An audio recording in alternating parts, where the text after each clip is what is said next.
when at the current rate of vaccination, you have about 2.2 million doses being administered per day.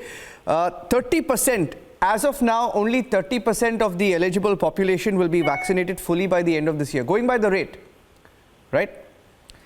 How can we assure 100 million doses per month tally and ensure that 80% of the country at least is vaccinated? Now, what's your take on that? Look, I run a COVID hospital and I've been giving vaccination at my hospital since the start of this public health campaign.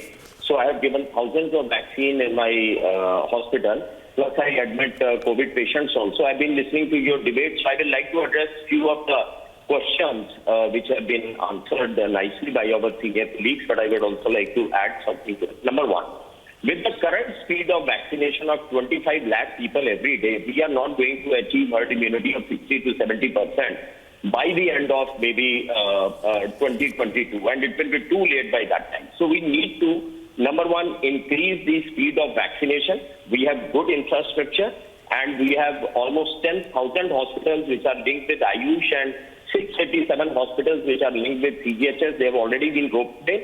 And the only solution to this is to vaccinate 1 crore of people at least every day. That is how we will be able to achieve the herd immunity. Right now, it is urgently required to increase the herd immunity as early as possible. So 22 lakh of vaccine is not going to work. That is number one. Number two, this can be achieved only by involving more of the private players. We can involve the clinic. We doctors are willing to give the free vaccination on at our vaccination centers without charging anything from the government. That is going to satisfy ourselves that we are following the Hippocratic Oath also. And we from IMA, I have been the secretary of IMA also, so we from IMA and all our bodies, we are willing to do that for the public, and I think that is the least what we professionals should do. So number one is that we should increase the vaccination rate. Number two, you asked a very pertinent question about pediatric vaccination. So as a pediatrician, I will also like to point out that there is no pediatric vaccination which is available on this earth. And that is a matter of concern to me, because in our country, 41% of the population is below the age of 18 years, and they are all vulnerable, especially with the new strain which has started putting up the tentacles onto the pediatric patients. So this time we have had almost 80,000 of pediatric patients in the second wave.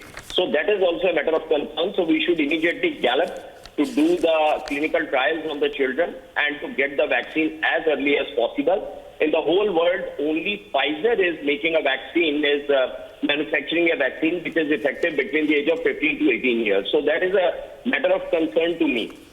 Now, the third thing. Now, since I've been running COVID hospital for last almost a year, now we are facing an acute shortage of oxygen. So I would like to point out, yesterday was a bad day. I will say it is a bad day when we have lost many patients in Jaipur Golden hospitals, almost to the tune of 25, and those who were admitted in tertiary care hospitals, and they have died because of oxygen.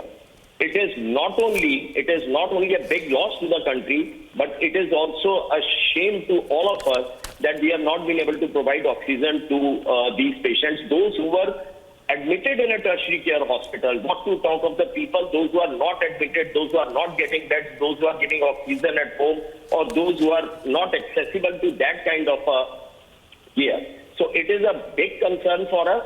I run a hospital, so every time we get a panic, sir, only 10 hours are left. My medical superintendent tells me that only 10 hours of oxygen is left. We are running from pillar to post. Although the government is doing a good thing, but still, it is very difficult. So I will like to put that data. That data they never lie. Daily's requirement is 700 tons. It is very important for your viewers to know Daily's requirement is 700 tons of oxygen. And they are getting only 335 tons or 350 tons, or maybe they have got 378 tons lately. Now, my dear sir, it is oxygen. We cannot afford to get even 1 kg less, what to talk of tons. So if we are getting 325 tons, we are in the scarcity of 325 tons of oxygen, then these kind of cases are likely to repeat. And we professionals will have a big, in a way, we are feeling ourselves very helpless that how we will be able to justify our profession for that matter. So this is what is happening on the ground. Now, besides that, I would like to take an opportunity from your channel, Prime channel, to tell the viewers that please don't run after the remdesivir. Yeah. Remdesivir is to be given only to the patients who are admitted and those who are on oxygen, and that is end of it. Don't buy oxygen from the black marketeers. Please leave remdesivir. Whatsoever action it is a weak drug, but whatsoever action is there, please leave this drug only for the patients who are on oxygen. So it is very important for us to understand the people are just chasing remdesivir for nothing, although the clinical trials have clearly shown that it is not going to decrease the death rate. It is only going to decrease the hospital stay by 2 days. That is it.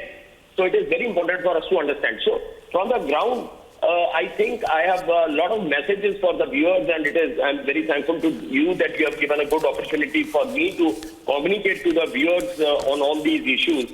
So my 3-4 concerns are, number one, herd immunity should be built up as early as possible. We have a huge population of 138 crore of people, and under the backdrop of fact that our herd immunity is nothing.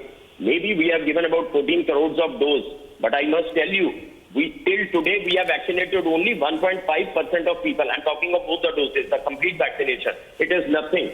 1.5% of vaccination is nothing. I don't know how come the people are confident they are not wearing the mask.